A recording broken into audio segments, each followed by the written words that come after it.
Okay, I think we're live. Welcome to the Saving Democracy Show. My name is Etienne Lebel, and I'm your host, and we will be going on a crazy adventure. And this is ambitious, and this is my first live stream.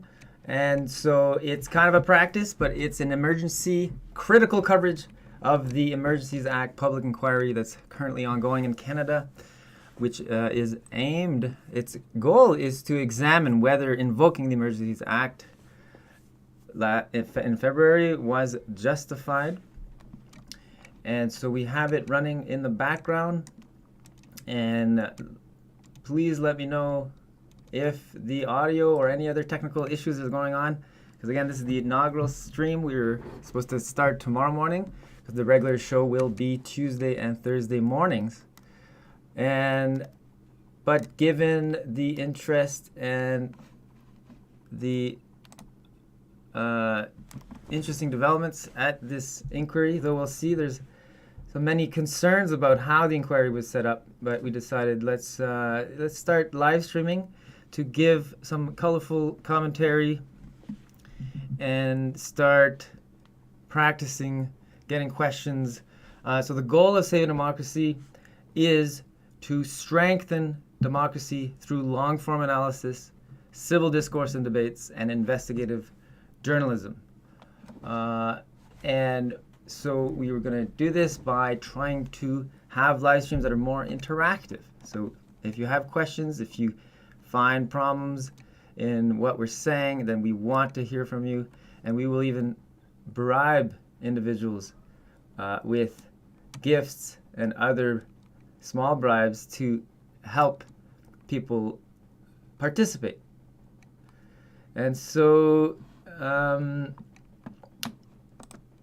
right now the witness is Steve Canalakas from the city of Ottawa, and he's being cross-examined.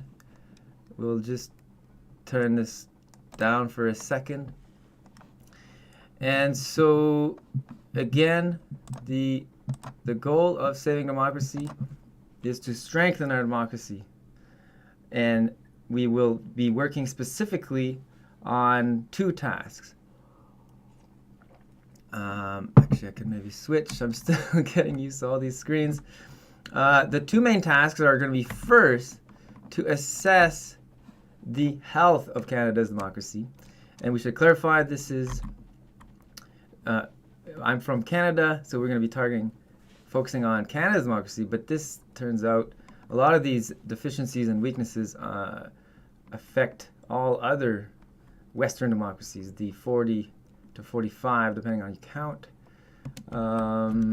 And so that's kind of our first job is, let's see how healthy or how strong our democracy is. And by the name of our live stream, the sneak preview is that, of course, we believe our democracy needs to be much strengthened. But it's really an exploration. It's truth is the best adventure, and the only way to get to the truth is to have vigorous debates with very smart, careful people from diverse perspectives. And then if you are triangulating towards some common understanding, then you might be onto the truth. But it is very messy, and you have to be very careful. And so that's the first activity, really assessing the strength and weaknesses of our current democracy. And then the second main activity is to then design and implement, through legislation, some bulletproofing strategies. So implement new laws to make our democracy stronger against threats, whether the threats are from our own politicians or external threats, and even potentially making it anti-fragile. So a system that is anti-fragile doesn't just withstand threats and attacks; it actually becomes stronger after attacks. And so, to jump into the Emergencies Act and give a few more details, and so you can go to publicorderemergencycommission.ca for all the details, though in some extent there's not really as many details as you would want. For example, how did they select the panel? But we will be going through with more details. Let's see, I need to keep these numbers, see what's happening. And so so I have many concerns. Well, one of the first concerns was, and here's the judge, Rouleau, and he's supposed to be an independent judge. But we're going to look at, well, how do they determine he's really an independent judge? What are the criteria that they looked at? And the second concern is, how did they select the panel? So here you can see the commission. So the judge is Honorable Paul S. Rouleau. But then there's, counsel, senior counsel, all these individuals, and we'll go through the list, but my quick reading is that it doesn't seem like it'd be a representative sample. It seems to be overrepresented by elite individuals that are part of the establishment.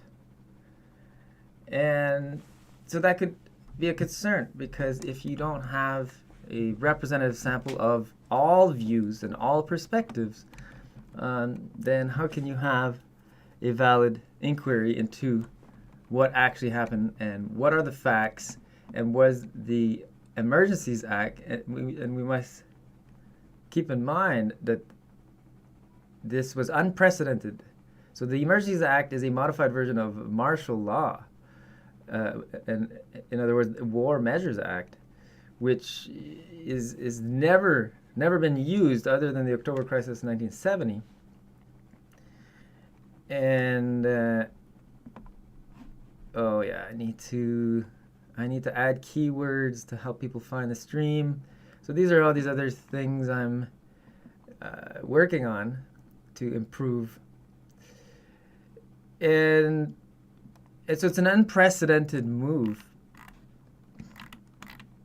Oh yeah, and then we have witnesses. Also, the selection of witnesses appears to be biased.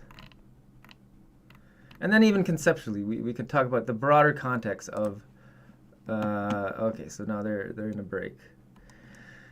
Of, even conceptually, the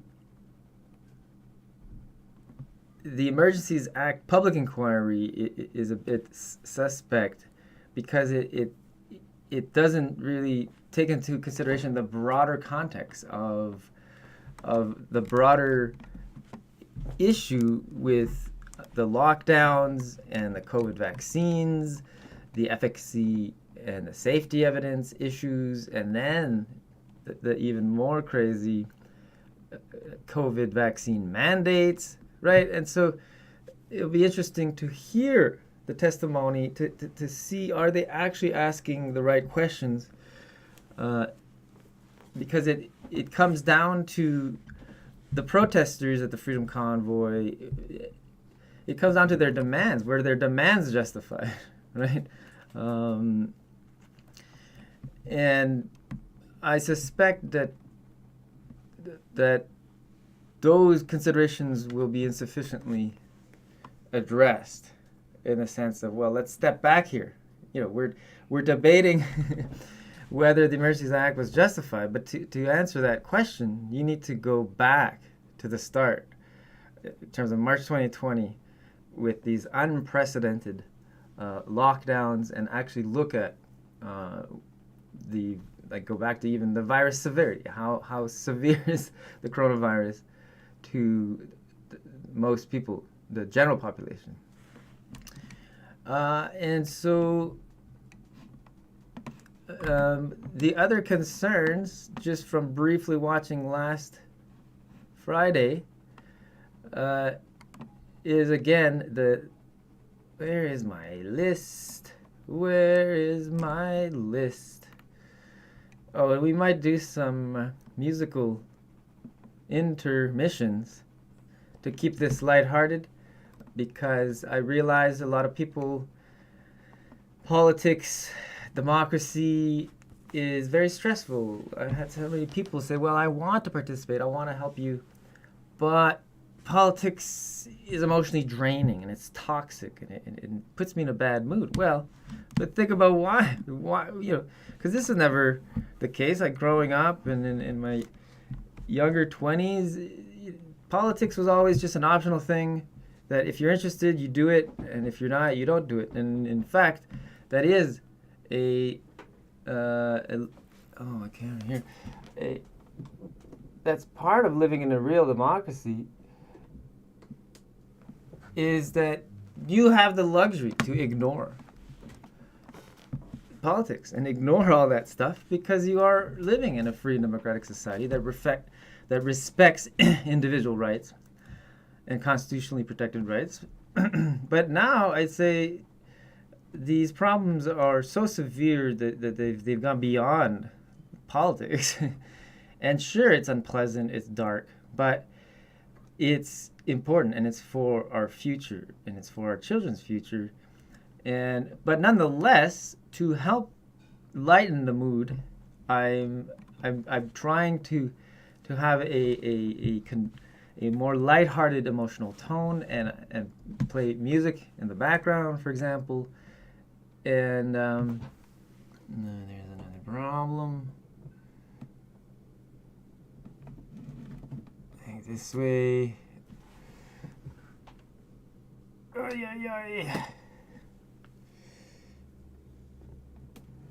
Okay, so with that said, let's go.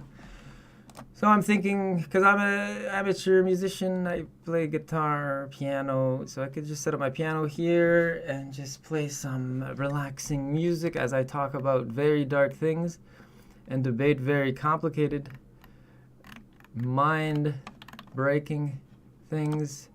Yeah, just keeping track of all these documents.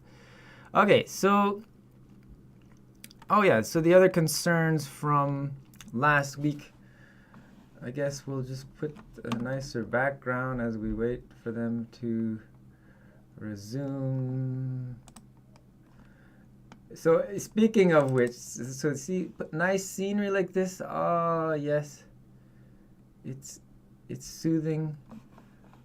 I should post on Reddit, things like that. And I got 3 screens, where's my mouth? So, nice, luscious backgrounds to help give you something positive to look at as you listen to these dark debates. These very dark debates. Where was I going? Oh, yeah. Just to post on Reddit. And so the other concerns I had last week, the witnesses, there's a lot of just feelings, very subjective, and feelings as facts, and then twisting of language. So, for example, there was someone testifying, and they said, there was Freedom Convoy inflicted community violence and social violence. What does that mean? What does social violence mean? Why are you inventing new words? And another one was activation. They keep saying the word activation. Like, there was some activation in the downtown core. Right?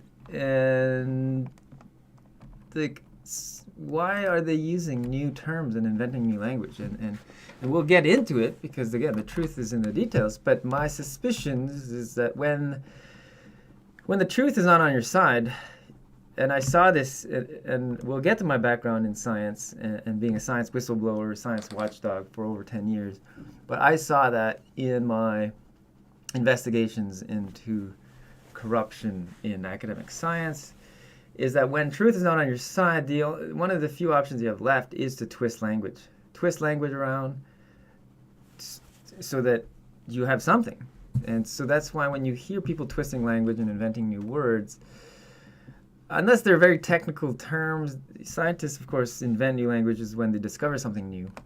But you have to be very careful and see it as a kind of a red flag that, okay, witnesses are supposed to be describing the facts, that what they observed during the Freedom Convoy protests, but they're inventing new words. So there's a red flag. There's an alarm bell going on. Okay, I'm trying to post something to Reddit here.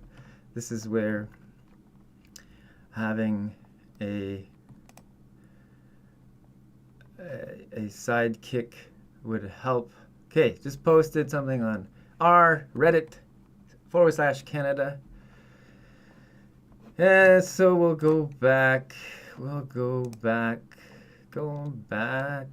to Earth. I can email a few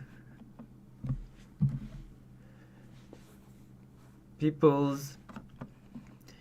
And another incident was insufficient pushback. And again, there's too much maybe politeness. So when the witnesses are twisting language, there seems to be insufficient pushback.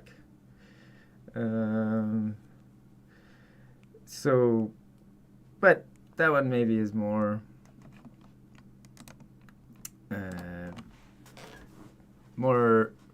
subjective or less critical. And even this, it didn't seem like there was enough questioning. Why did the Ottawa Police and bylaw did not enforce parking laws and food vendor license bylaws? So that's a really big mystery, and I think they're starting to get into it. But to me, that's the biggest, one of the most important topics, because if they weren't doing their job, right? So the Ottawa Police, and I lived in Ottawa for 2 years while this was happening, and they're very, very good. The Ottawa bylaw, very prompt at dealing with parking tickets.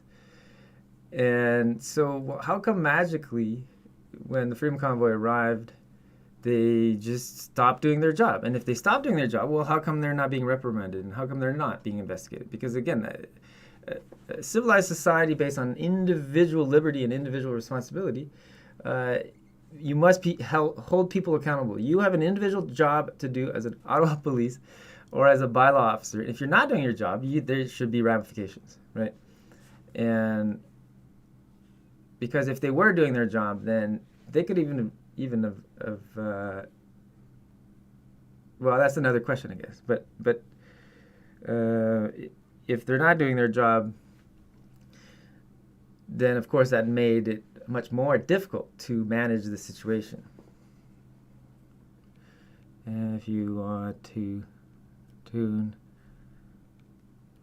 in, okay, just sending a few texts.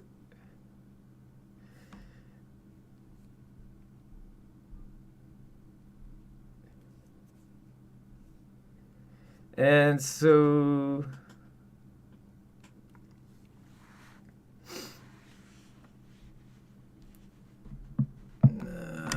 one more thing.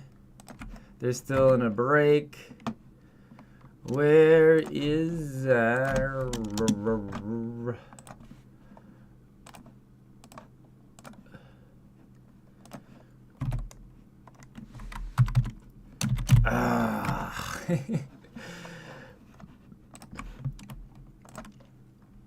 Right, so I'm going to tell you, as we wait, I guess I can tell you a bit more about my background.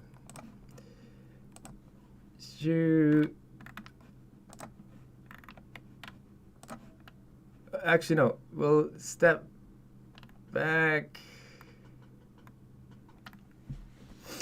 Yeah, so tomorrow we'll actually start the show officially. And as I said, we'll be doing this every Tuesday and Thursday morning.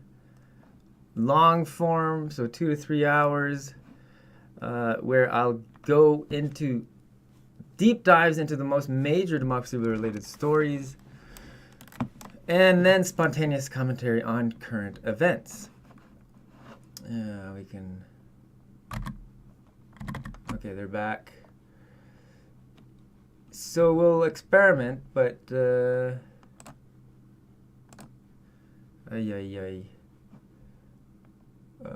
Main browser window. So... But in the first show, I'll go give a brief overview of the goals, my bio, my background, then go into key aspects of democracy, and then go into the events in the past 2.5 years that seem to violate these democratic principles.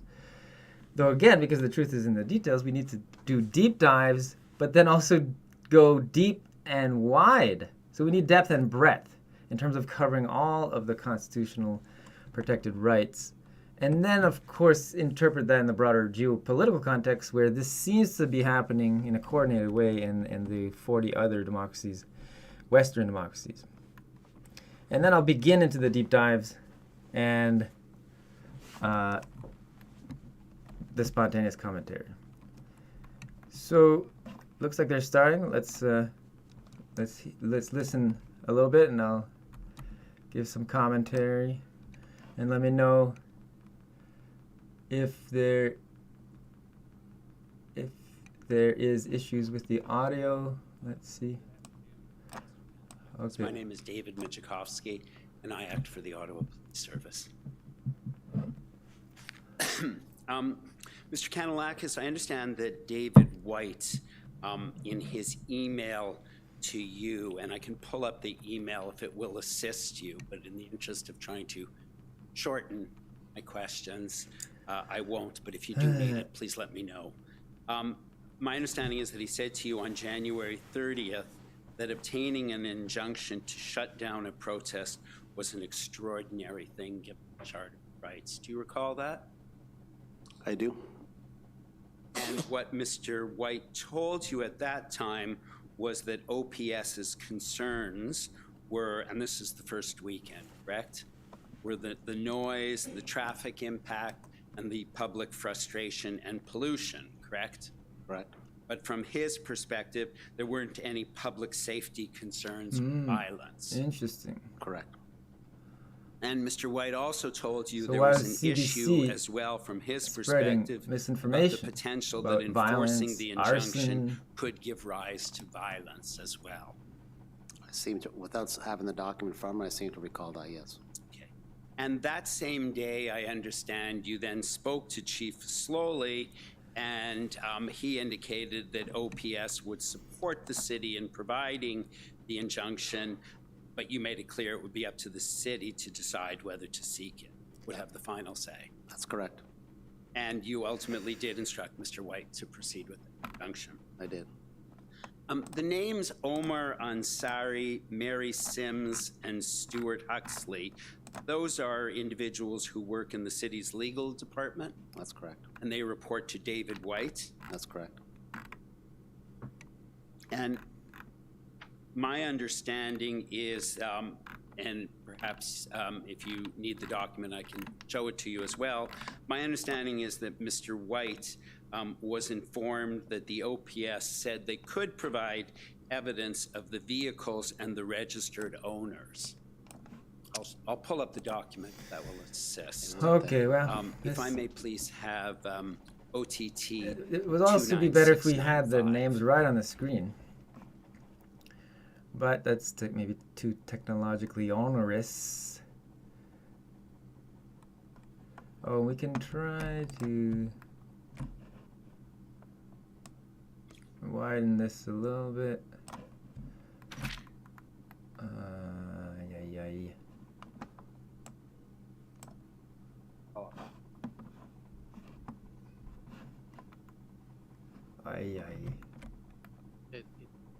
They're scrolling it. Thanks. Never mind. I'll proceed without the document.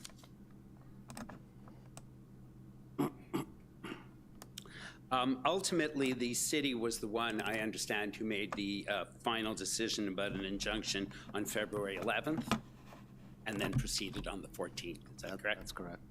And there were cooperation with the Ottawa police in working with the city on that injunction, correct? So this is I believe pretty so, yes. And in fact, I believe that from the Ottawa Uninteresting. police, the city obtained some language with respect to what the enforcement clause of the injunction. The truth should is in look the like. details. I don't know that personally. That'd be better posed to Mr. White. I'm sorry, Mr. Commissioner. It was working fine before. I'll just put it a little closer. Sorry, what was that answer? I had a hard time. I said I'm not aware of that personally. That'd be better posed to Mr. White. And although there hadn't been written responses to the questions that Mr. White had posed. Okay, there had and been- another issue, while we're waiting for something more interesting, the other elephant in the room, I want to get some elephants and just put them on overlaid, is that why did the Prime Minister not meet with the protesters and discuss with them and try to understand their concerns? Right? That's one of the biggest elephants in the room. And it's made worse by the fact that the PM was meeting with other protests, even just the year before, like Black Lives Matter. So it's a huge double standard and a huge mystery that, again, needs to be resolved. In a democracy, the elected officials meet with people, and if people have concerns and they're protesting something, it's the job of the Prime Minister to make sure he or she understands the concerns. And in this case, if he had bothered to meet with the protesters or protest organizers, he could have understood that they had legitimate grievances, legitimate concerns about taking a COVID vaccine that had growing evidence of safety issues, never mind the efficacy issues, and then making it mandatory to keep your job and participate in society, which is, again, also unprecedented and most likely a gross violation of medical ethics, and we'll go over that. So again, that's the context of the crucial context to consider when you're trying to answer the question, was the Emergencies Act justified to be invoked? But it appears that the ruling party, I mean, again, you need some kind of an explanation. But if they're not listening, and this will go over tomorrow, is in a democracy, it's for the people, by the people. And if the Prime Minister is not willing to meet with protest leaders who are representing 6 to 7 million Canadians, right? If they're not willing to do that, by the people, for the people, to serve the interests of the people, well, if they're not serving the interests of the people, whose interests are they serving? Is it just their own narcissistic career goals, or is it other interests, other political lobby groups, maybe some corporations, mega corporations, maybe foreign corporations, foreign organizations? I mean, there's a lot of different possibilities, but we need to get to the bottom of this. If he's not serving the interests of the people, then whose interests is he serving? And of course, anytime you think a bit too much about this, then you're attacked and accused of being a conspiracy theorist. But again, the way to think but for yourself is to say, here's some mysteries. I'm going to try to talk to other smart, careful people and try to understand what's going on. Okay, let's listen.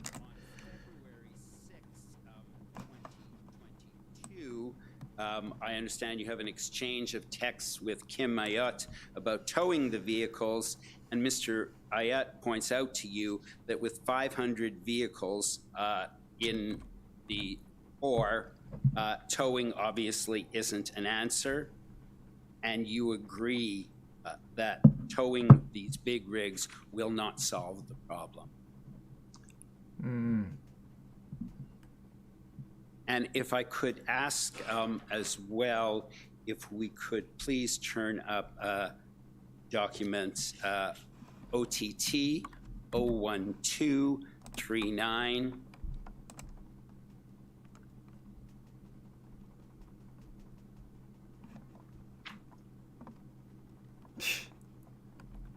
Reddit post pending approval. Okay, that's And if not very useful.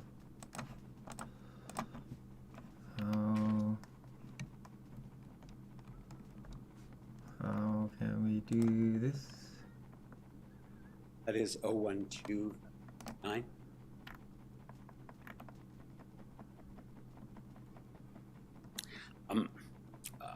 I'll find the document if you need it. I was just going to refresh your memory, but perhaps you'll agree with me.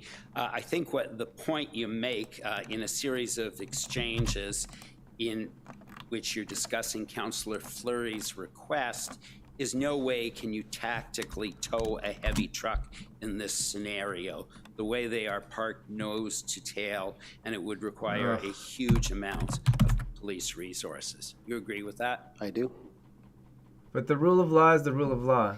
And a You few have to days enforce the later, rule I of law. understand the city made an agreement, or an agreement was made with the mayor, which in fact resulted in some additional trucks moving on to Wellington, correct? We did, yes.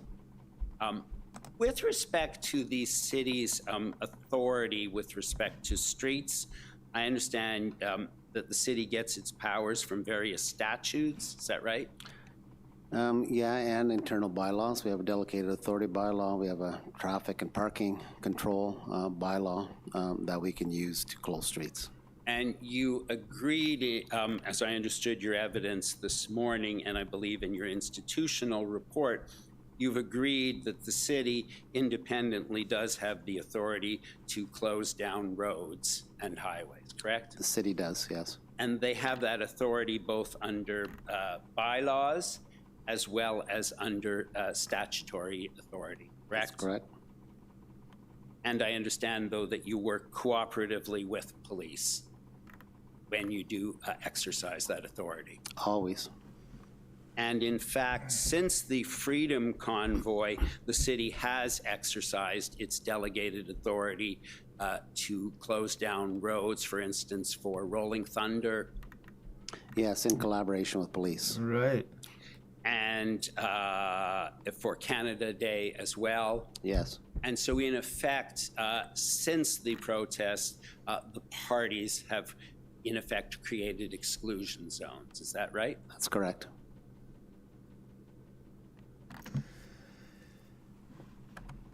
And in fact, if we could turn up document OTT 26171.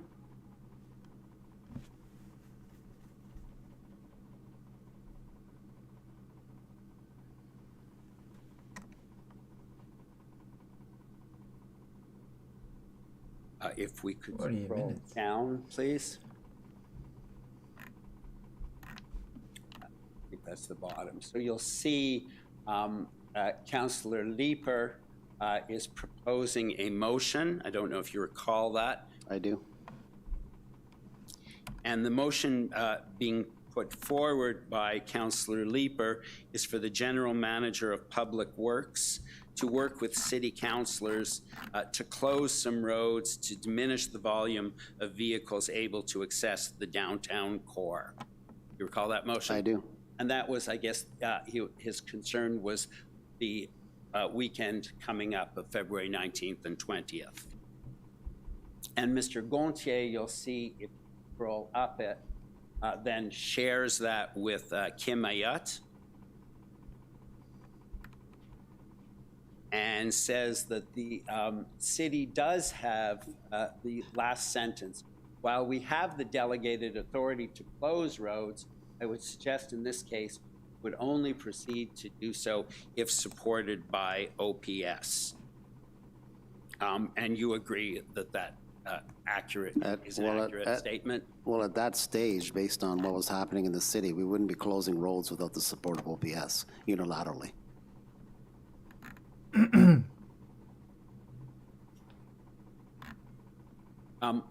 Thank you.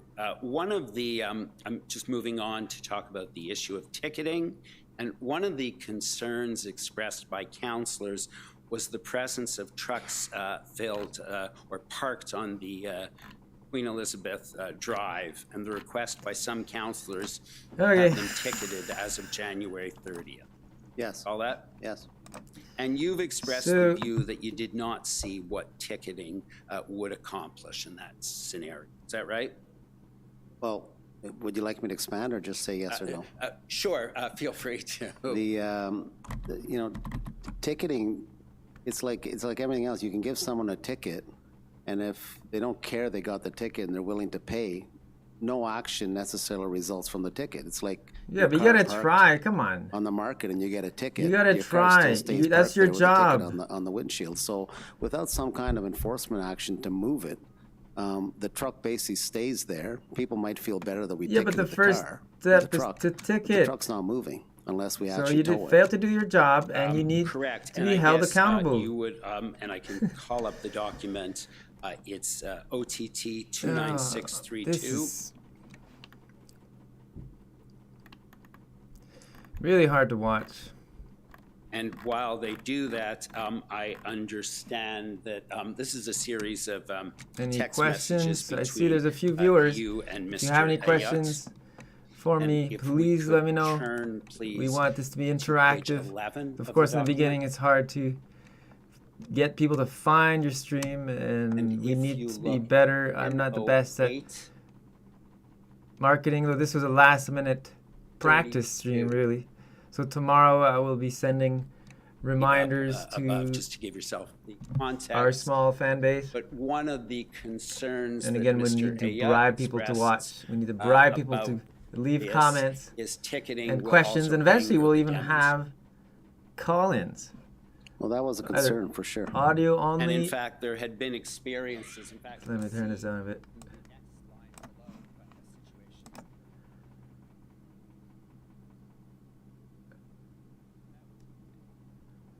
Whoa.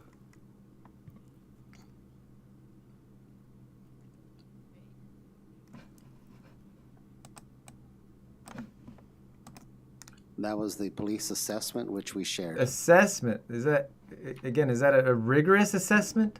Or are you just assuming that aggression? Your, I mean, experience working with the city was a volatile situation. Volatile. Potentially, yes. Potentially. And, enraging protesters, you shared the police concern that could be counterproductive. Yes.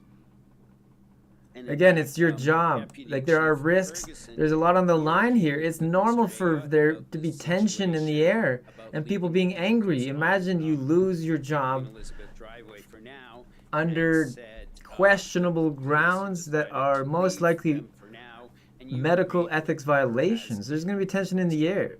Yes. But you can't just assume, oh, the situation is too volatile, so we're not going to do our jobs as bylaw officers. And again, there was tons of Ottawa police just walking around,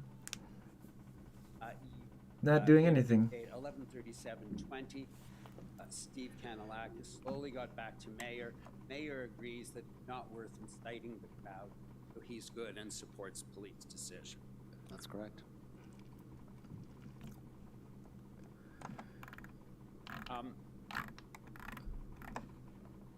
If we could please go to document, or again, I won't turn it up, but you did see it this morning, but if you need it, let me know.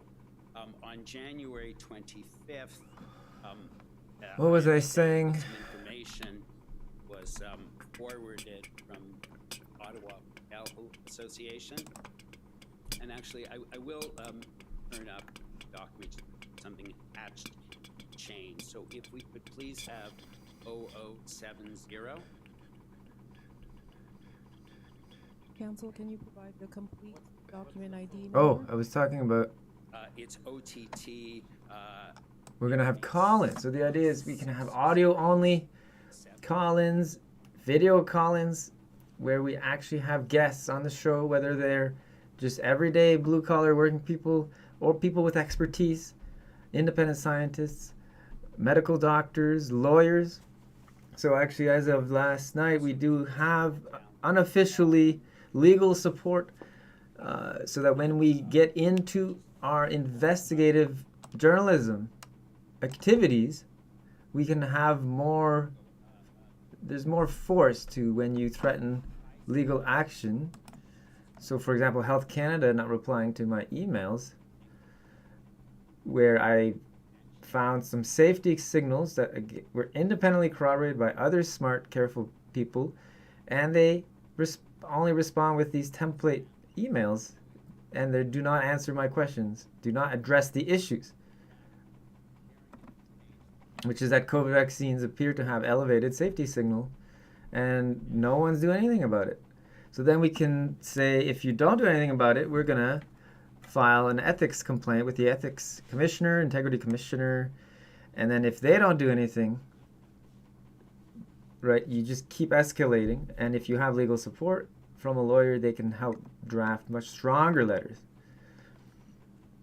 But that'll be later. In the beginning, we just want to go through conceptually, long-form analysis of what are the main issues here, what appears to be the most crucial issues and weaknesses with our democracy, and let's try to get to the bottom of the facts. Because if you don't have a very deep and careful understanding of the facts, then you're not going to come up with good solutions to improve the situation. And of course, a lot of people are now afraid to speak up. But in terms of our guests, we can actually do anonymous audio-only call-ins. We can even anonymize your voice. I'd have to figure it out, but I'm using OBS, and there's I believe a way to add audio filters to alter the sound of your voice so that people wouldn't be able to recognize your voice. So we'll do what it takes, but again, the only way to get to the truth is to have vigorous debates of the ideas and the collision of ideas and the free debate, open inquiry into the facts by smart, careful people from diverse perspectives. So whether you are on the side of all of these COVID measures being justified, well, you should not be afraid of debate. Civilized debate, civil discourse, and keep debating the issues rather than getting emotional and attacking. Well, you're allowed to get emotional. Of course, there's a lot online, but I mean, don't use emotional attacks. Because once you start using emotional attacks against an opponent, then you've lost the argument, right? So we want to carefully nurture civilized discussions, civilized debates, and get into the facts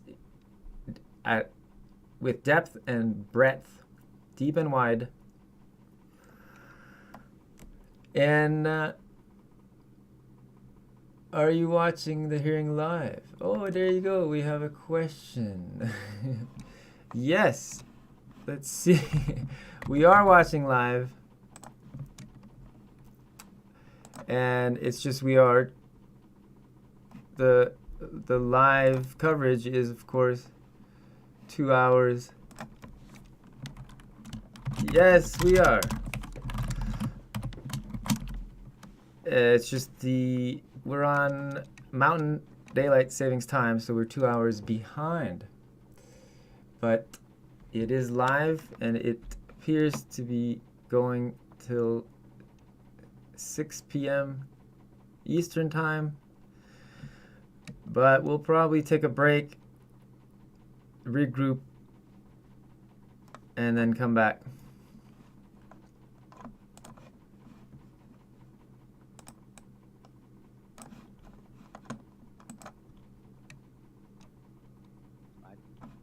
No note.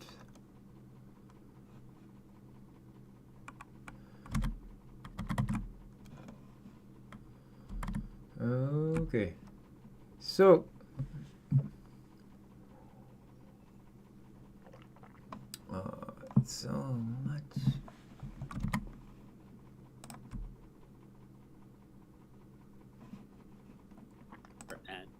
Ms. Litch. Yes, And then the actual move of the vehicle, of the trucks, then started on the 14th, correct? that morning, yes. And there were about 40 heavy trucks that ended up being moved as a result of that. Yeah, that number varies, but that's our estimate, yes. And on the 15th, you learned that the police on the ground were not going to continue assisting other trucks in going to Wellington, but would only be letting them move if it was to leave completely. Is that right? That's right.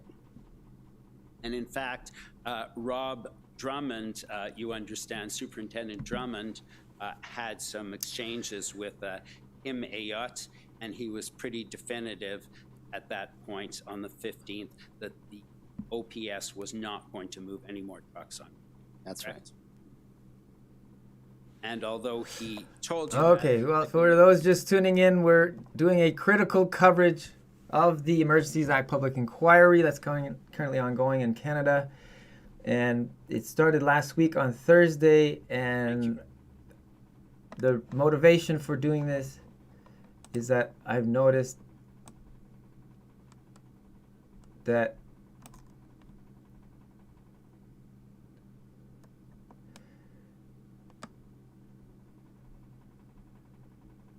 okay, we'll see who's next. Okay. He's former chief. Seems to be. I mean, again, we want to keep things lighthearted, but it seems to be a bit too much laughter, and some of them don't seem to be taking it very seriously.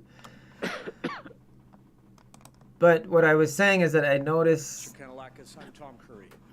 Hello. For former Chief Sloan.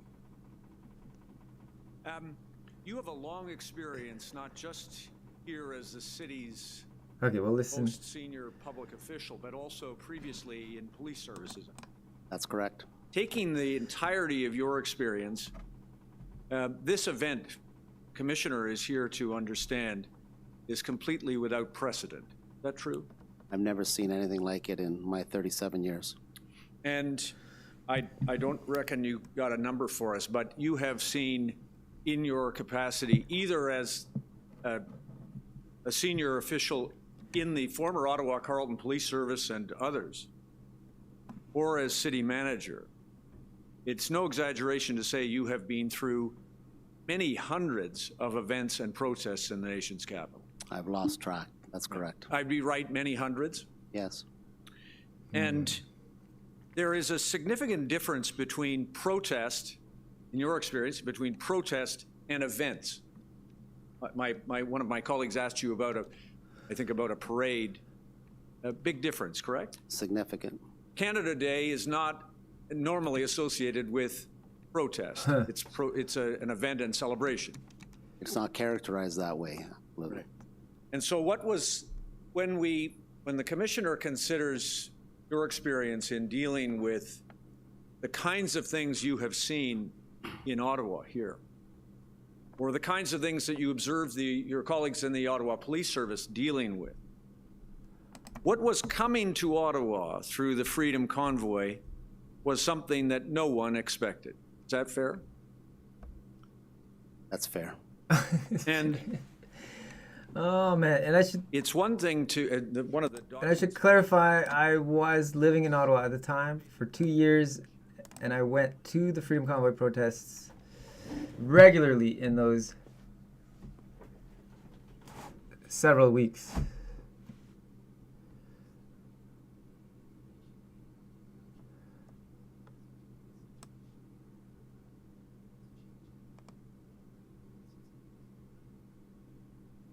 This wasn't the Santa Claus parade. Where someone would ask for a permit, you would understand and make plans and organize crowds.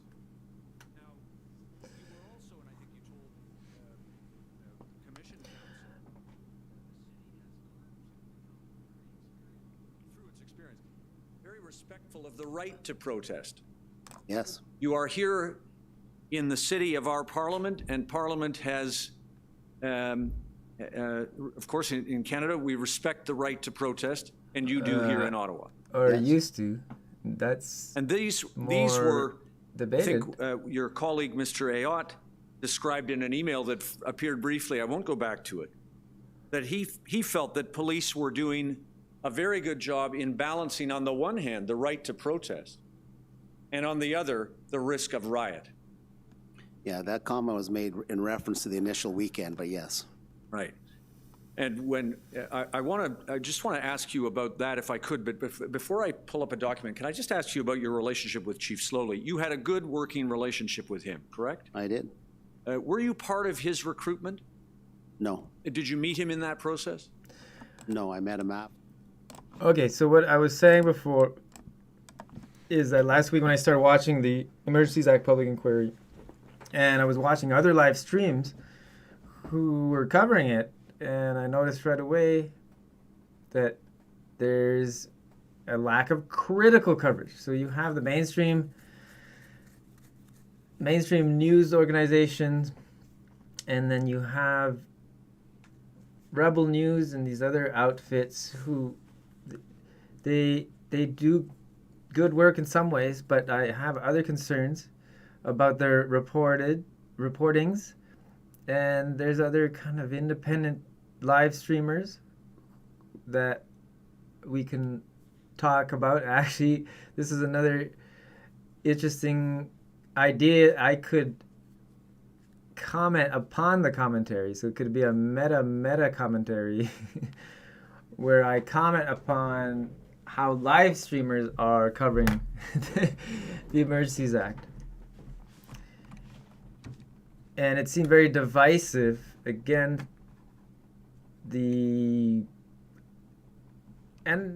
free speech, freedom of expression. But if you listen to the coverage from these more conservative groups, you know, they're kind of mocking, and they're not taking it seriously, and you know, maybe that's funny to you.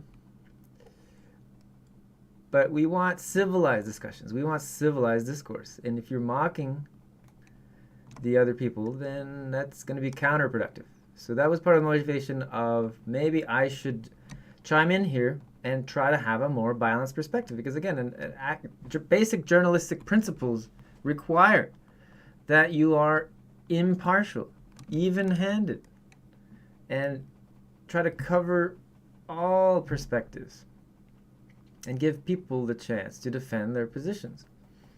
And I'm not seeing much coverage like that, right? And of course, I could be doing other things, and I could be focusing on activities that will generate more revenue. But again, the stakes are so high, I figured let's give it a shot. I have some technical skills. I have some unique skill set to not just do this technologically, but the conceptual skill set of evaluating scientific evidence, and my background as a whistleblower in science, and specifically with trying to raise transparency standards and raise accountability of publicly funded scientists. There's a lot of transferable skills here that make me well equipped to evaluate the health of our democracy with the goal of trying to strengthen it for the benefit of all Canadians and all future generations and even other Western democracies.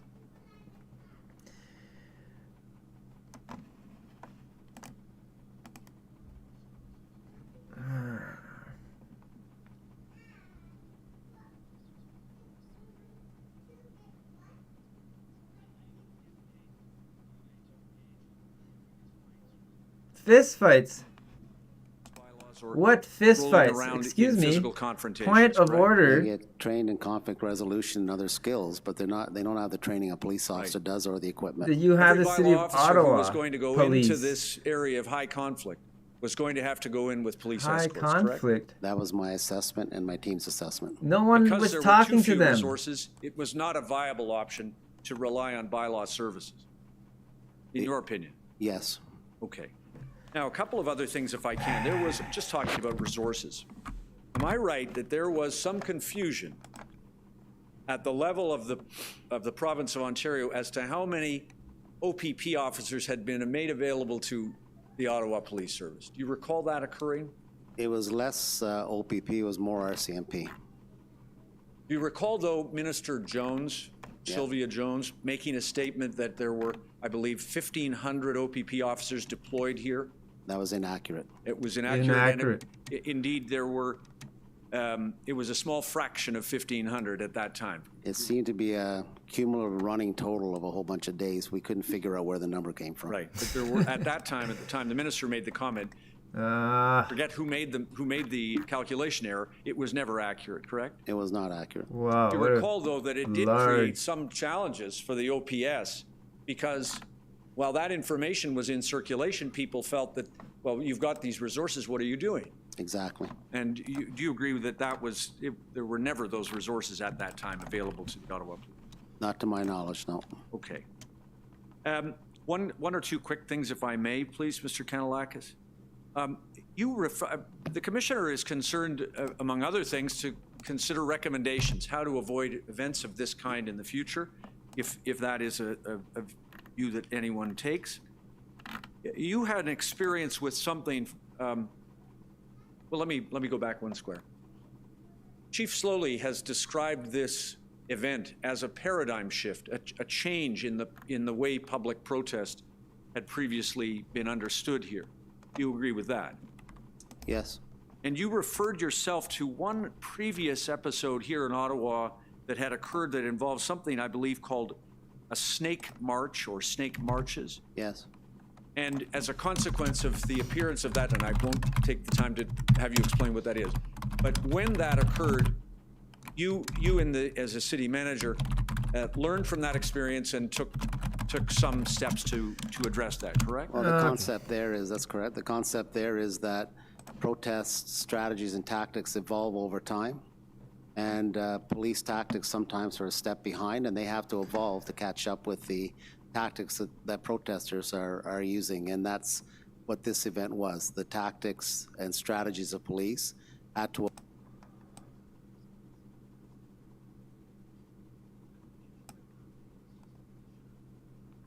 Oh dear. So Reddit just blocked my post saying, sorry, this, here, can I, oh no, I can't.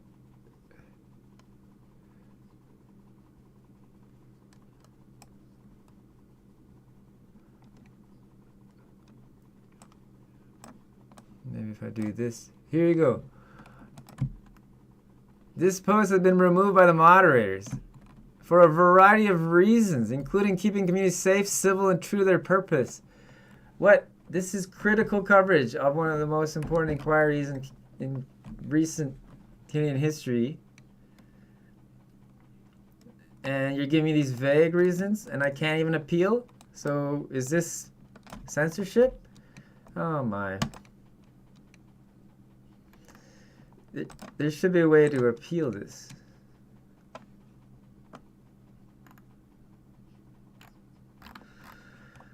Oh dear.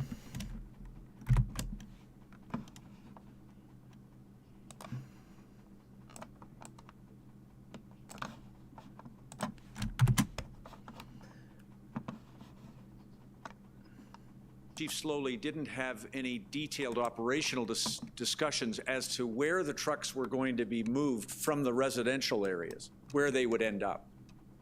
Well, there was a meeting with himself, myself. And actually, we will be covering this, the issue of censorship and or just down regulating. So all these platforms have these complex algorithms that are opaque, meaning we don't know, and that's maybe their own right if it's a private company. But now these platforms are affecting democracy so much that some people are calling for increased transparency in down-regulating critical voices or alternative viewpoints. And again, in a democracy, or not in a democracy, in general, if you want access to the truth, you need to vigorously debate all perspectives in a civilized way. If you're censoring or demonetizing, demoting certain tweets and posts, then you're not getting that. And indeed, most of the people I know who are critical of and concerned of these authoritarian developments, they are not speaking up. So this is a critical breakdown that should be concerning.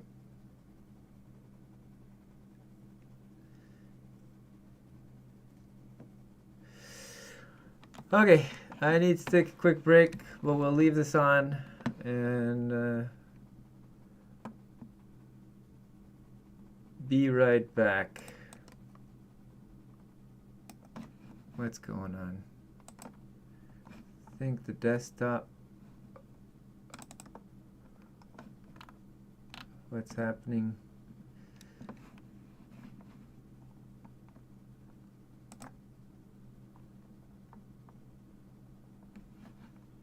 Oh, that's We're why. recording, but Okay. obviously someone thought that was quite important that they took the time to bold it. And that was ultimately the mayor's intention in addressing this matter through the declaration of emergency, was to get the resources that Chief Slowly and others had said were required and that you agree were required. Exactly. I don't have any other questions. Thank you. Thank you. Next is either the organizers or the Ottawa Coalition. Do you want to take another pass? Okay. Okay, well, it's okay. We're all trying to get to the same things here. Fine. Yeah. Okay, For the record, the organizers owe us all, I think. Thanks. okay, go ahead.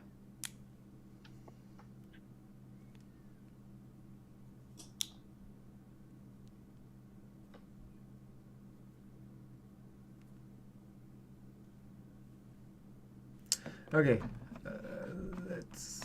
we'll be right back. We'll leave it on. I don't know if, Good morning, Mr. Kanalokas. My name is Paul Champ. I am the counsel for the Ottawa Coalition of Residents and Businesses, community associations, and BIAs from downtown. I'll start off, Mr. Kanalokas, asking you about the information that was known by the city before the protest started. Now, you told us that the information that the city got, the hotels and so forth, you shared that with the OPS, or the Ottawa Police Service. Then the OPS provided you and the city with an assessment that they thought it was only going to be 3 days or so, correct? That's correct. But there was some information, even in the hands of the city, to suggest that this protest could or would go on for much longer than 3 days, correct? There was. And but I understand the city police did not view that. They didn't think that's what was going to happen. But did they tell the city about any contingency plans in the event the protest did go on for longer than 3 days? I'm not aware of any. Did you have concerns about that? Did you ask for any contingency plans? No. You were aware, Mr. Kanalakos, that you were saying, the numbers vary and you never quite know about who shows up. But in this particular case, you were aware that a very large number of people were coming from very far away in a large number of trucks. You were aware that those people were coming to Ottawa for several days, correct? The number, as I said, evolved from the start of the week to the actual weekend. So the number was changing on a regular basis as more information was coming in across the country. And Ottawa Police was collating that information, sharing with us. City of Ottawa has no intelligence capacity to gather that information. So the City of Ottawa just relied essentially completely on the Ottawa Police for their assessment of that? We have to. We don't have the complete intelligence picture available to us from all the other agencies at the federal and provincial level that they do. And unfortunately, we now know that that confidence was misplaced, correct? It went longer, obviously, yes. And in terms of the response, allowing the trucks to come downtown, the trucks to park on Wellington Street, you've told us that that was all based on the call of the Ottawa Police. That was their decisions and their decisions alone to make, correct? That's correct. So the City of Ottawa was essentially at the mercy of the Ottawa Police and their decisions on these issues, correct? I wouldn't say we're at the mercy. It's their decision. It's our job to support that decision. And it's, quite frankly, our job to assess when they make that decision if we can fulfill the request that they make of us. Now, in terms of protecting the people of Ottawa, that's a responsibility of the City of Ottawa as well as the Ottawa Police, correct? When you say the word protecting, can you be more clear what that means? Well, the safety and security of the people of Ottawa, whatever the threats or cause of those risks may be, whether it's from propane tanks or open fires or potential crime, that's protecting the safety and security of the people of Ottawa is responsibility of the Ottawa Police and the City of Ottawa, correct? It's mostly the Ottawa Police, but the City of Ottawa obviously has a role in the health and safety of our residents, but it's a much more restricted role compared to police. Now, on the decision to allow the trucks heavy commercial trucks to come in and park, you've told us that there was a legal opinion. The Ottawa Police were telling there's a legal opinion that under the Charter of Rights and Freedoms that these commercial trucks had the right of mobility to come and park anywhere they wanted. Is that right? No, I never referred to a legal opinion. I've never seen a legal opinion or reference to legal opinion. We were advised that Chief Slowly and others in the police made that statement publicly in terms of infringing on people's rights, preventing them from coming in.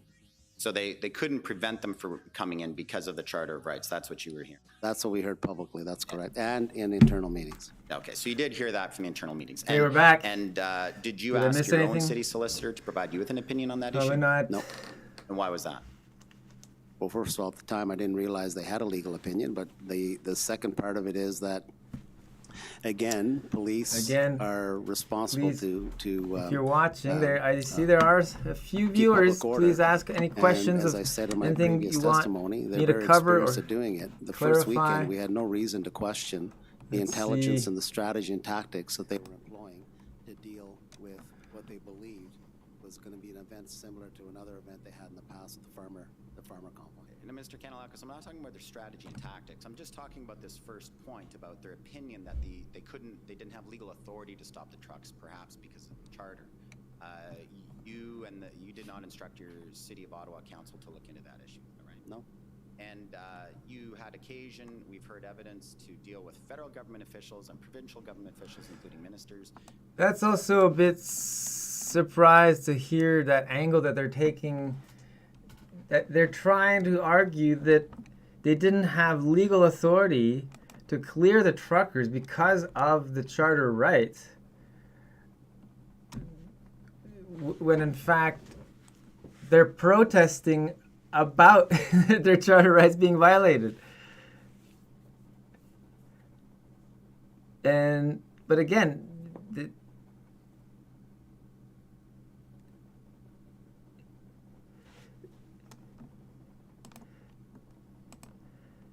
and again, we don't have to go back that far. And I believe it was 2008 at the G8 summit, or maybe even earlier.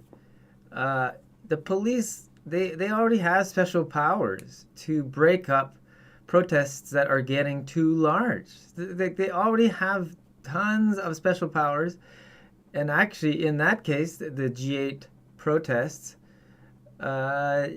They were eventually charged with abusing their power. They detained people improperly. They detained them for too long. And actually, some of these charges are only coming out decades later.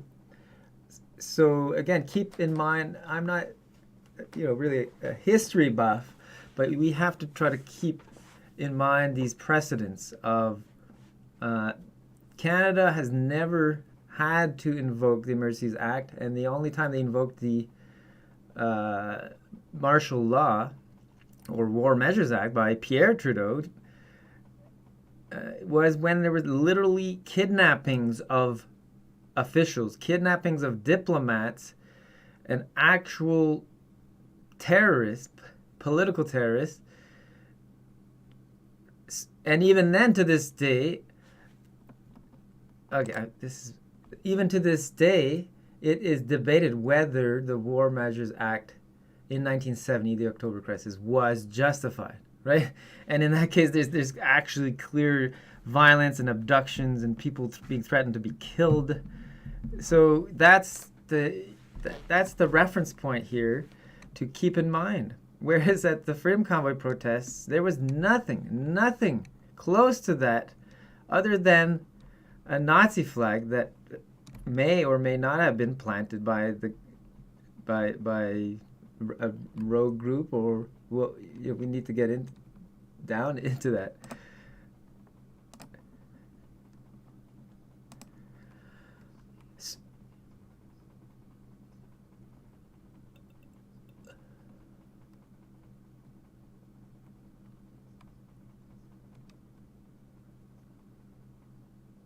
What things were illegal?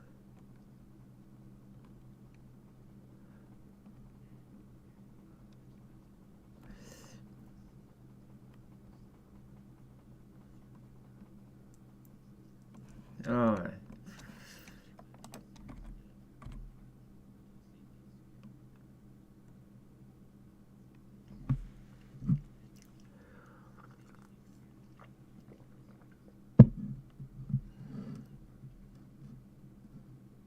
That's what a protest is about.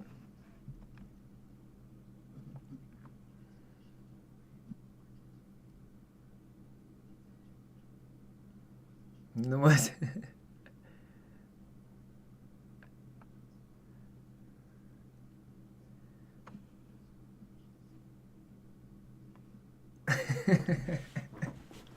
Sorry, I shouldn't laugh, but that shows you, how could someone like him, I wish his name was on the screen, but how could he get that so wrong?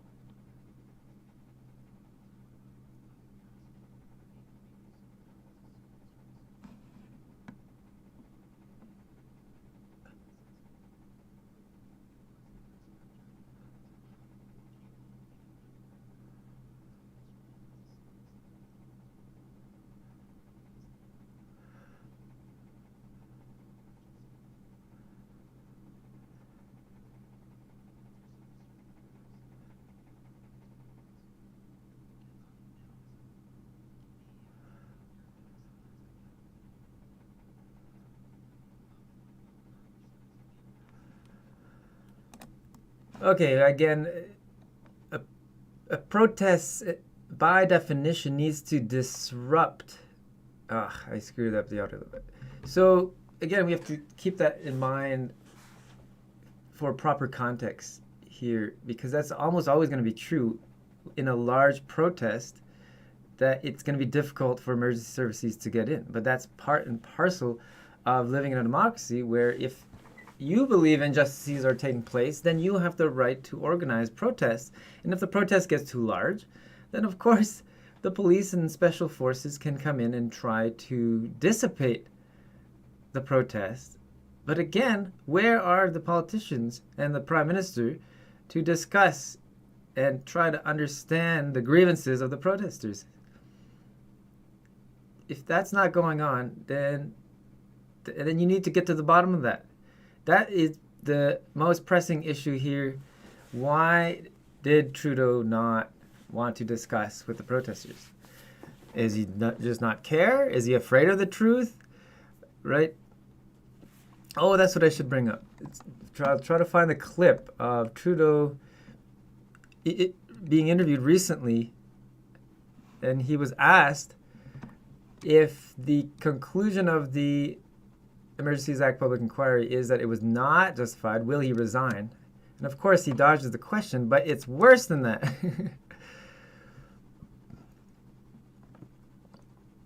So I'll turn this back up while I try to find it, and we'll be right back.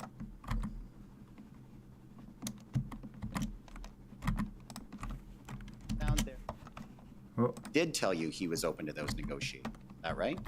No, no, the conversation that I had with the people that were in that room was that based on an agreement, I would try to get a meeting with Mayor Watson. I couldn't commit Mayor Watson until we had an agreement.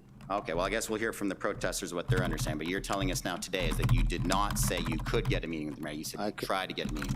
I couldn't until we worked out the final details. Right. At that meeting, it was way too early to be able to commit Mayor Watson to a meeting. Right. And you referred to Mr. Marazzo as Tom. Did you know Mr. Marazzo before then? No. First time I met him. You've had a number of interviews. Hello, everyone.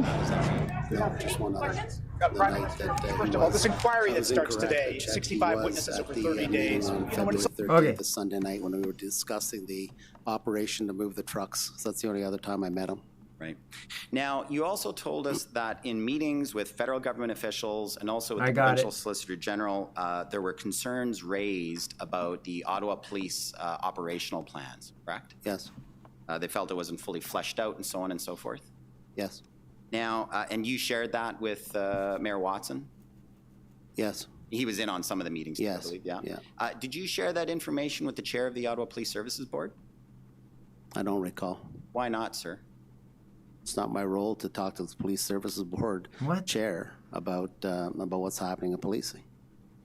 So if you're hearing that there's a serious concern, so just to take one step back, your understanding from those federal and provincial officials that one of the reasons why there was a delay in the deployment of the RCMP and the OPP was because there were concerns with the OPS plans, correct? They were concerned about the readiness of the plan as the way it was characterized. Right, and that was delaying their deployment of their That's what they said, yes. And you've told us before that those additional resources were essential to bring this occupation to an end, correct? Yes. And so again, sir, why didn't you share that information with the Ottawa Police Services Board? The Ottawa Police Services Board doesn't have a role in that operational aspect. So I tell you the truth, I didn't see a need to share that with Councillor Deans or Chair Deans at the time. You didn't think it was important for the Police Services Board to be aware that other police services were telling you and the mayor that there were concerns with the operational plan? Ottawa Police was aware of that. The actual police officers were aware of that, the senior command. Okay. With respect to Ontario, I think you suggest to us it seemed to be that there was a high level of indifference to Ottawa, the City of Ottawa's plight from provincial government officials. Is that fair? I wouldn't say it's indifference. I think they were trying to be clear that this is a police matter. And as a Solicitor General, I think she believed it wasn't her role to go further than that. You told us about... Which seems questionable because, again, this was one of the most significant protests that's ever happened in the history of Ontario. So why would the provincial government just go AWOL? Okay, so here's the clip. We're going to... And I need to mute this. And let's see if the audio... Okay. So this was October 13th. So this was on the first day of the public inquiry. And we'll roll the clip. That starts today. 65 witnesses. Hello, everyone.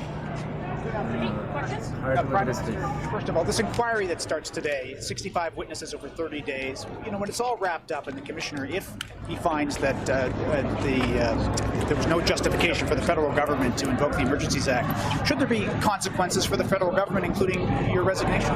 But we knew from the very beginning that invoking the Emergencies Act is a big step. It had never been done before, but given these unprecedented illegal protests, we needed to take action. We took it in a way that was measured, that was responsible, that was time limited, and we knew full well that there needed to be a public inquiry. Canadians need that level of transparency and accountability, and that's why we launched this inquiry. That's why I'm so happy to be, that's why I offered from the beginning to be part of appearing at this commission, and we're going to make sure that Canadians see the situation we were facing and how the tools we used were appropriate. Whoa, so did you hear that? We're going to make sure, and we have even the text here, we're going to make sure, he's basically admitting that he's going to make sure that he convinces the Canadian public that the tools used were appropriate. You know, so he's not even hiding the fact that he doesn't want like an actual, and he's not answering the question. It's found that there was no justification. So again, the reporter repeats the question. What should the consequences be? What should the consequences I be think the important to the politicians? Oh yeah, here's the text. We're going to make sure that Canadians see the situation we're facing and how the tools we used were appropriate. We're going to make sure.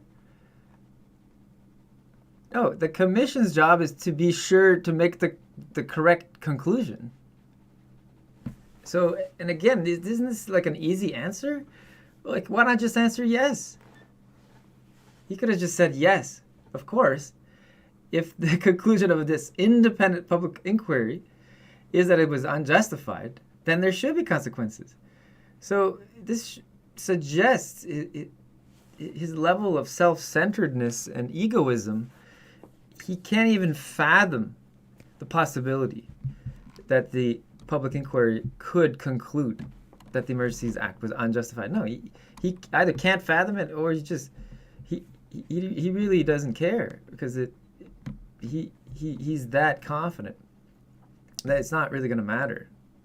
So he's almost like laughing through his teeth. And then the reporter asks him again, and he still fails to. If it's found that there was no justification for it, again. What should the consequences be for that? I think the important thing is for Canadians to understand the situation we were in and the choices we make. We didn't enter into using the Emergencies Act lightly. We used it with a sense of it was the necessary tool at the time. We used it in a way that was measured and proportionate, and we're really pleased that the Commission is going to be able to hear from all these witnesses, and that was why I offered to appear. Oh, I smile. We'll be able to hear from all these witnesses. Yeah, but again, is it a representative sample? Is there bias in selecting the witnesses, selecting the panel, even bias in selecting the judge? Is the judge actually independent? And we have to look at whether they are meeting the standards for even conducting a public inquiry. And we can look, again, there's precedents to other inquiries where they look, for example, at inquiries into environmental damages from mining companies or inquiries into missing Indigenous women. So we can look at, okay, how are those inquiries conducted? What kind of standards did they meet? And are they meeting those same standards? Or is this, like some are suggesting, more of a kangaroo court? Oh, and then they're going to talk about hate crimes. Campaign trail. But again, what I think shocked me when I saw this the first time is that he didn't answer something that seemed so obvious that, like, you would say, and again, if I was an elected official, my answer would have been the point of an inquiry is for independent assessment. Now, of course, you can appeal it, and that's some people are already thinking of how do you appeal or how do you might need an inquiry into the inquiry.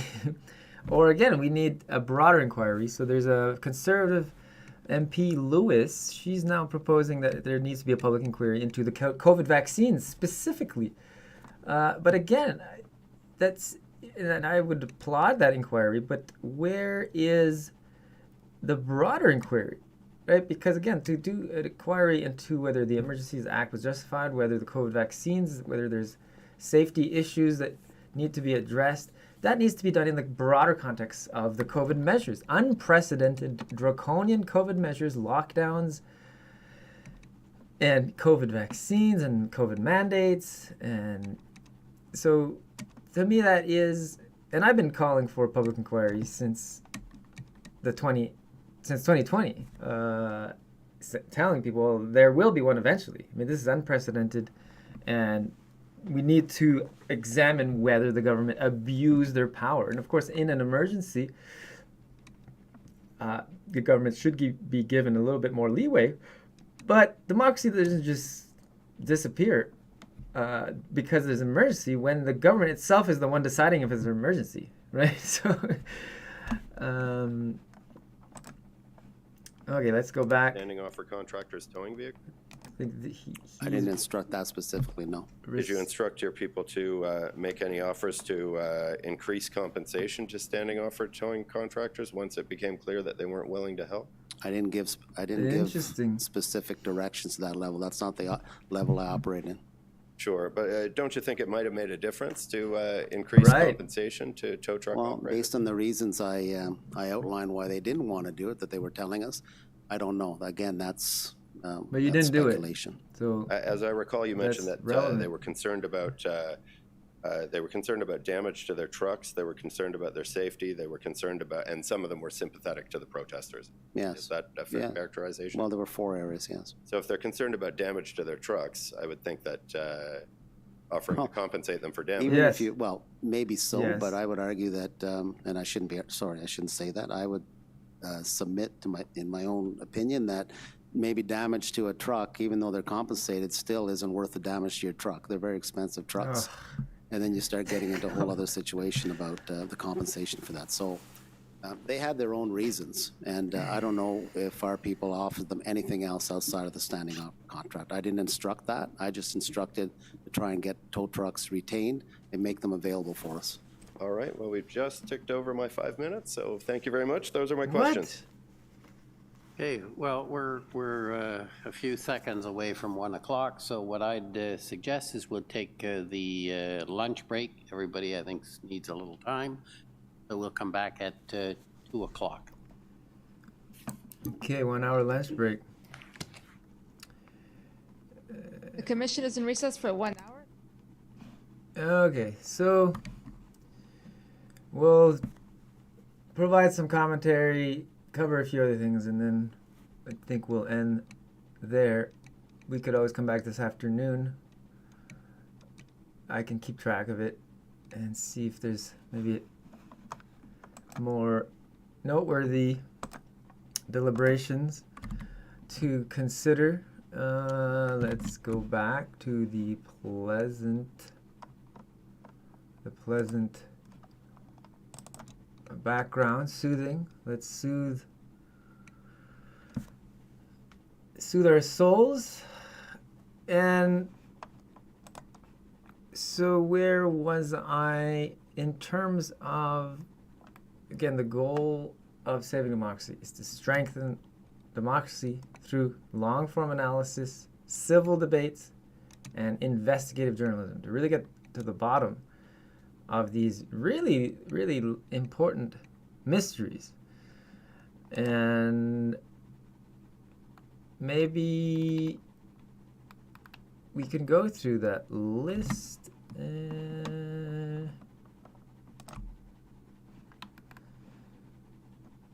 Yeah.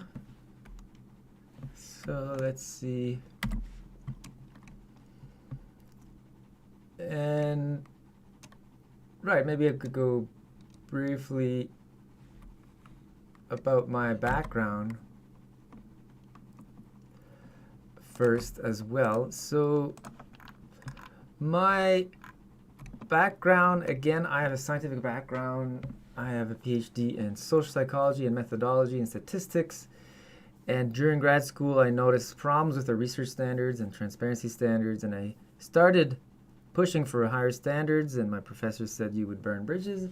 But I did nonetheless because I'm a principled person, and this will talk about my ethics, which is also very important to cover, which the other journalists either are not following as high ethical standards and conflict of interest disclosures. And that's part of my background. I conducted research for almost 10 years on human subjects research. We were manipulating people in the labs. So I have a very thorough and deep understanding of the ethical rules, the ethical principles that we cannot violate when we do research on people. Because we know what happens when the wrong people experiment on humans, whether it's the government or the Nazis or other evil people. And that's why the Nuremberg Code exists. That's why the Helsinki Declaration exists, the Hippocratic Oath, do no harm. And I'm also a published author, having published in international prestigious journals in psychology, including Science. I can maybe just quickly show. I'll do this tomorrow. You could go to my website, itsnlebe.com, and look at my publications, and therefore I have very deep understanding and experience in how not just to conduct scientific research ethically, but then to analyze the data, write papers, submit it to journals, and then peer review. So, and I've experience in having my own papers peer reviewed and then addressing the concerns and revising it and resubmitting it, but also being an external peer reviewer myself, peer reviewing grants, peer reviewing other papers in my area, whether it's social psychology or meta science. And then, of course, my social psychology background includes social psych phenomenon related to democracy and these COVID measures, in the sense that they vividly demonstrate These experiments on conformity, obedience, vividly demonstrate how the power of the situation can make good people do bad things. So, of course, when you try to understand people's behavior, they have their personality, they have their own internal traits that drives their behavior. But those internal personality traits interact with the situation that you're in, and the situational factors that then put pressure and interact with your personality to determine your behavior. But I also have specific skills on evaluating the credibility of scientific evidence, specifically on how papers need to be reported with a minimum level of transparency so that you have enough details to scrutinize. And this relates to a lot of these government reports to justify these COVID measures. Most often, there was not enough details to even independently check their line of reasoning or check their analyses. And this goes all the way back to the beginning. And so the ethics, I guess I can show that. So let's go main browser window. So if you go to the website savingdemocracy.ca, we'll post all of our former live streams, and then it briefly discusses the goals of the initiatives, what we'll be doing, my background, the key topics that we'll be investigating and discussing, again, with depth and breadth, and then my ethics. And so you could say, well, who am I? How can I trust that you're providing unbiased and reliable information? Well, here are the following reasons. I abide by high journalistic standards: impartiality, balanced coverage from diverse perspectives, political neutrality, accuracy, verify all sources, and honesty. And these actually come, I didn't invent these. These come from the Canadian Association of Journalists, which actually, if you read carefully, you start wondering, how is CBC and Global News, how are they even not being called out on these? Because these are specific ethical principles that all journalists, all news organizations are supposed to be abiding by. And we know, and by living in Ottawa, going to protests and being there and then seeing the CBC articles about it, I can, and again, that's just anecdotal evidence, but we can get that confirmed and corroborated by other independent, careful thinkers who also lack conflict of interest. You want to be accurate, impartial, verify your sources, fairness, independence from what you're reporting on, which, of course, CBC has, they're getting most of their revenue from the government, and that needs to be fixed. Reporting your conflict of interest and being transparent about your conflict of interest, your independence, and your errors. So if you make mistakes, you have to be transparent about correcting your errors, correcting the record, and then being accountable. So very interesting, and so I abide by these standards, and if anyone finds me violating these principles, then let me know and I will address the issue. Because I'm not trained as a journalist, but I'm trained as a scientist, which, by definition, science is trust no one and independently verify everything yourself. And try to prove yourself wrong, and try to find other smart, careful people to prove you wrong. And if your information survives that kind of careful, ruthless, rigorous scrutiny, then and only then do you consider the information trustworthy or reliable, right? So I strive to abide by the highest journalistic standards, the highest ethical standards, including journalist ethics, medical ethics, scientist ethical codes of conduct, which I already mentioned, Hippocratic Oath, informed consent as part of the Nuremberg Code.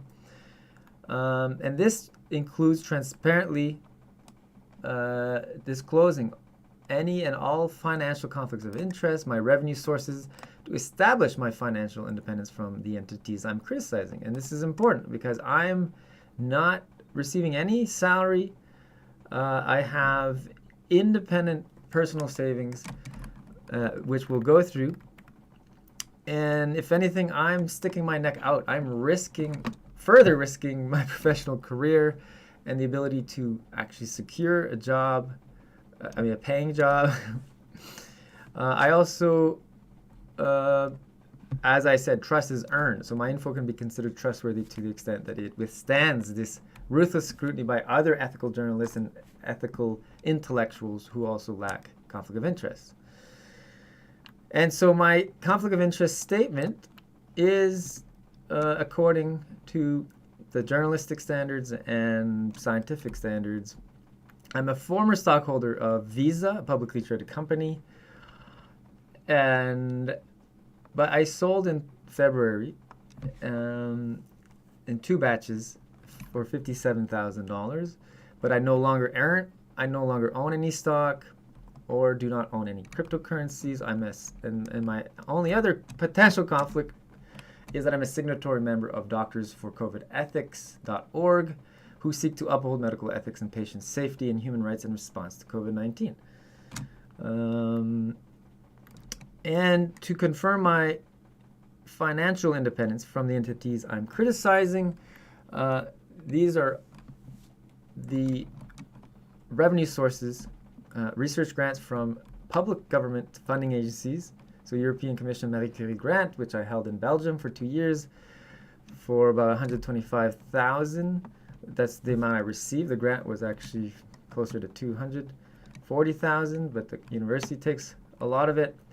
I have investment incomes from owning Visa and GICs, some small amounts for science consulting, and donations to Saving Democracy, which just began. So it's very small peanuts. And government credits or bribes is important to mention, I guess. So it's that I'm receiving close to $9,000 per year for the last 2 years, and smaller amounts for the prior 3 years. But these are excluded, and it can be considered bribes, right? I mean, if I'm getting that much money from the government, that's going to make me less likely to criticize the government. And again, even these grants. So I'm transitioning away from an academic career, right? But that's if I was still in academia, I would risk losing these grants or losing the chance to acquire future grants from the government. So these are almost like the opposite of conflicts of interest. And so that's my background and the ethics, the very high ethical standards that I'm meeting, and I'm trying to be a role model. I'm trying to lead by example.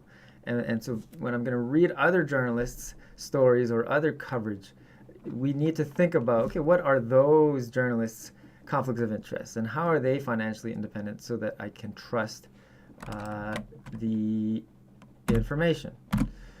And so that's the background, and now we can switch to the basically just go over the key aspects of democracy and then the events in the last 2.5 years that seem to violate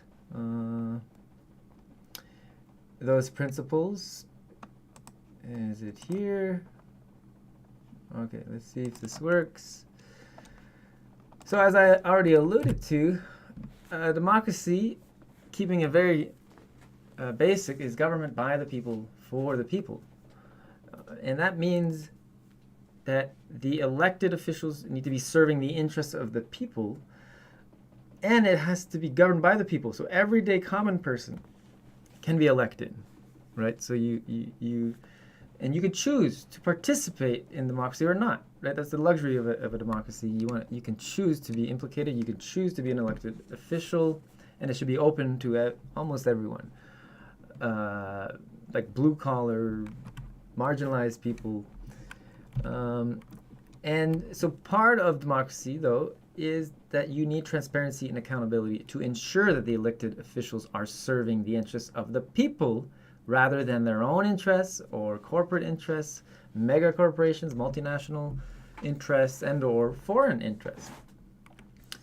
And the interests of the people include bodily autonomy, security of the person, and other fundamental rights like freedom of speech and expression, freedom of mobility, freedom of assembly. and so on. But what we saw in the last 2.5 years is these unprecedented events, meaning the events that never has happened in Canada, other than the isolated October crisis, that seem, and again, the truth is in the details, but these events seem to violate key aspects of democracy. For example, lockdowns, business closures, school closures, gyms, restos, which were based on certain grounds. But as we'll see, you can make a compelling case that those grounds were, at best, questionable grounds. Mobility restrictions, visiting family, friends, funerals, caring for dying loved ones, mandatory experimental COVID vaccines, and then actually discrimination based on vaccination status, which is likely bodily autonomy violations, restrictions on peaceful protests in large cities across Canada, including Ottawa Freedom Convoy, which is what they're now debating with this public inquiry, and then suppressing political dissent via the Emergencies Act and the freezing of bank accounts of individuals who donated to the Freedom Convoy, and that we'll get to as well in the public inquiry.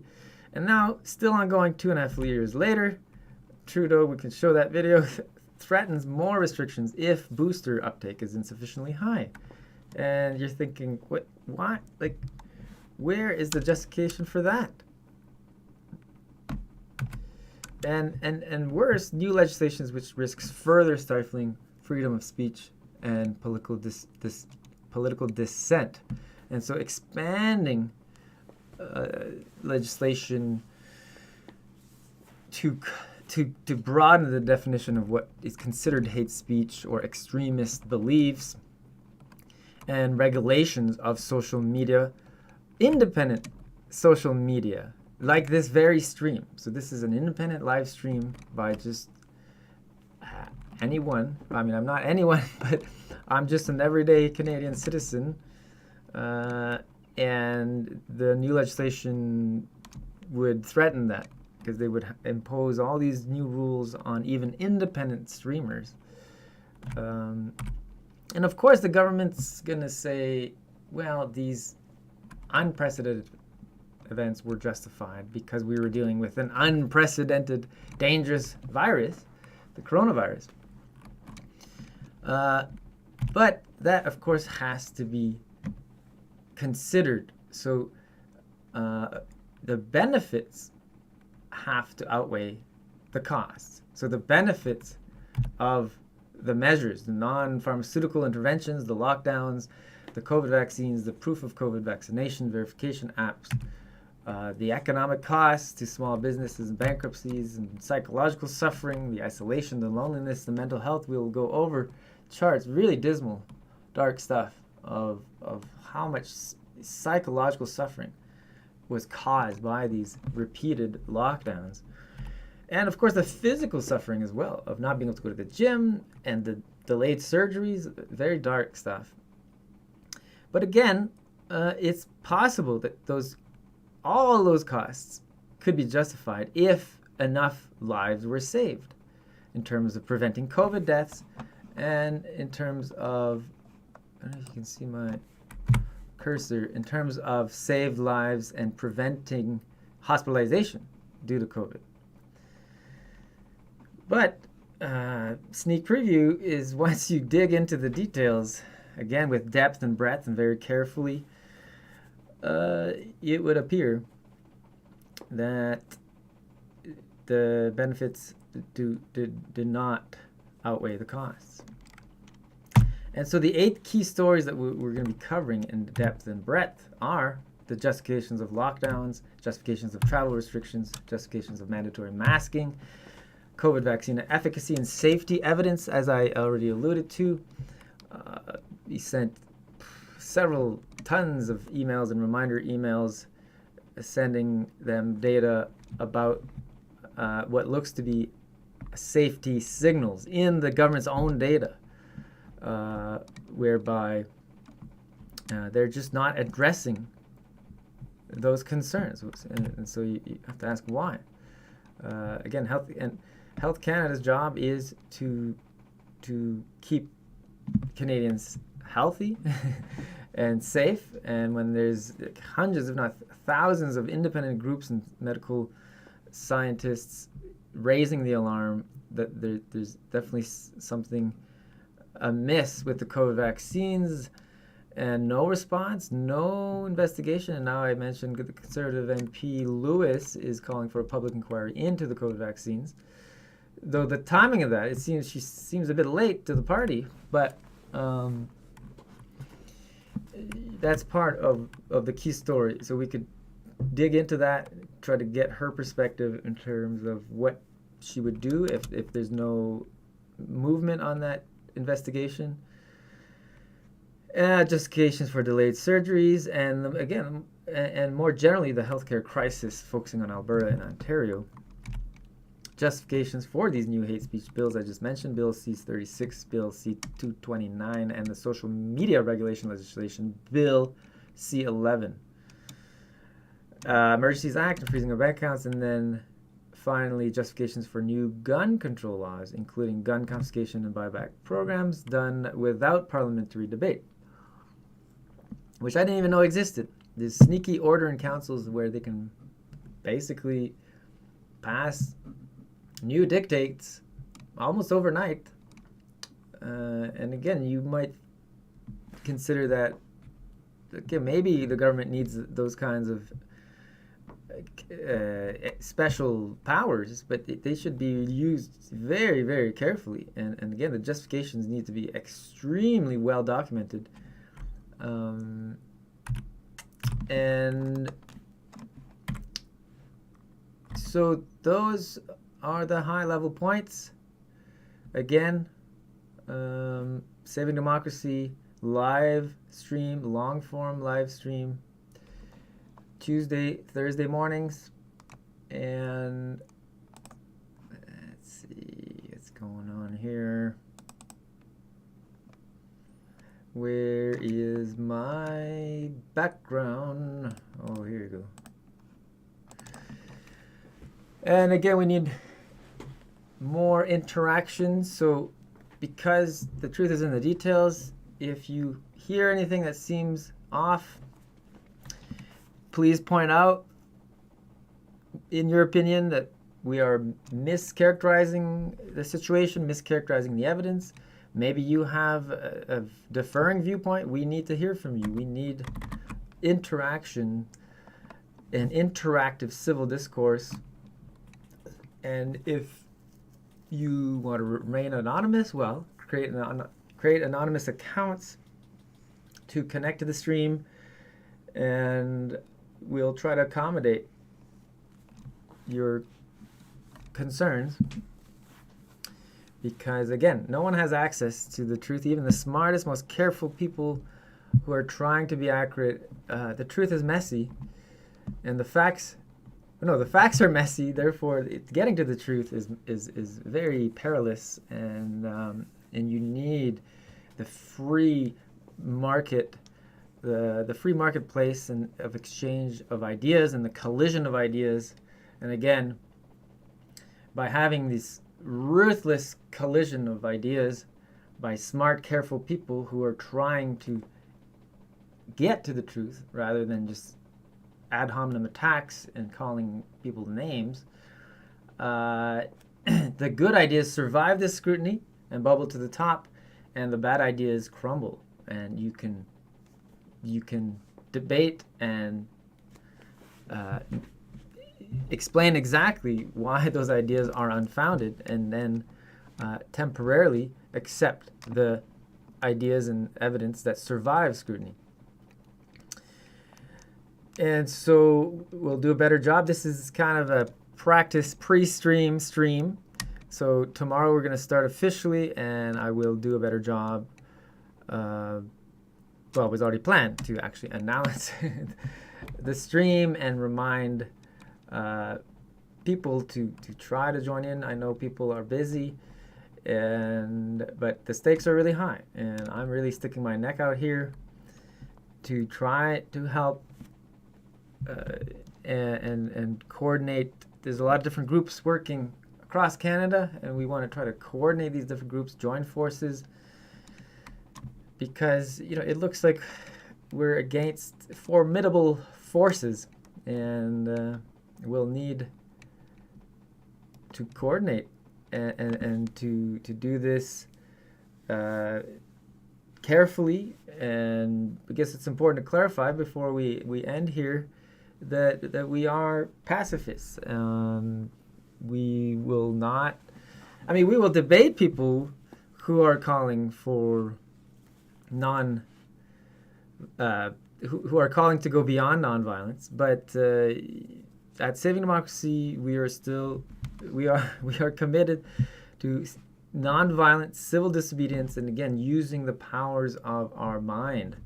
This is the Enlightenment vision of when we have logic and reason and individual sovereignty, we can come together peacefully and nonviolently and use civic disobedience, mass civil disobedience, to send a message to our elected government that something is amiss, and we need to further explore these possibilities. But again, we will debate with groups, these fringe groups. Again, I have a lot of question marks. So there's been fringe groups that have appeared. What's his name? Chris Ray. Even this past summer, he was going around giving talks where he's promoting armed resistance. Which didn't, like, that's treason. First of all, that's already treasonous, and why would you be doing that publicly instead of? I mean, he did go over his reasons, and then of course we have Pat King, who has on record said that this won't end without bullets. But again, have we really? Has he exhausted all nonviolent strategies? I don't think so. And a lot of even the other opposition, like Randy Hillier and Maxime Bernier, there's a lot of question marks, and we'll go through and experiences. I mean, I had a phone conversation with Randy Hillier last fall, or was it this past winter? We can even go over some notes I took where it seemed okay. They're fighting for our constitutional rights, but there's all these other things that they could have done that they didn't do, which seemed suspicious to me given their resources and some of these conflict of interest. Like, they are still career politicians that are closely connected with the elite. So we're going to look at a lot of this opposition and these alternative viewpoints. They seem to have some issues that we need to carefully review. And are they trustworthy? Because controlled opposition can be very powerful, because it signals to the people who might have acted independently, right? You look and say, well, other people are onto this, so I can just sit back in my comfy couch and do some keyboard activism, right?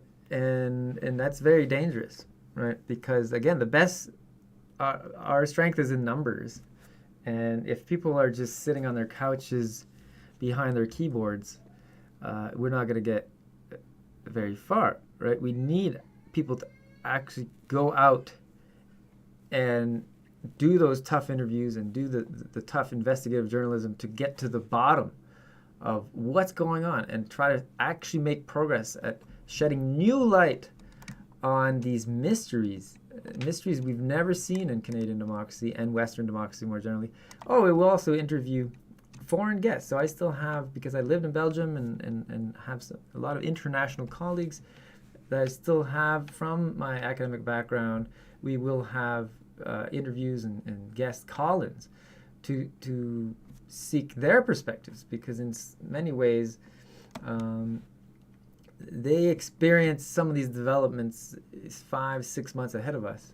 So they're now dealing with like an energy crisis and potential climate lockdowns, and so it gives you a kind of a sneak preview of potentially the kind of challenges we'll be soon facing in Canada. And so that's another reason to tune in and tell your friends about Saving Democracy. It's going to be a unique show where we're covering the same topics, but from different angles, from more critical angles, with our unique backgrounds and really scrutinizing the data, evaluating scientific evidence, and connecting that to public policy and how the elected officials are justifying their extreme measures. So I think I'll leave it at that. Thanks for tuning in. And again, we'll see you tomorrow morning. See you for now. Bye-bye.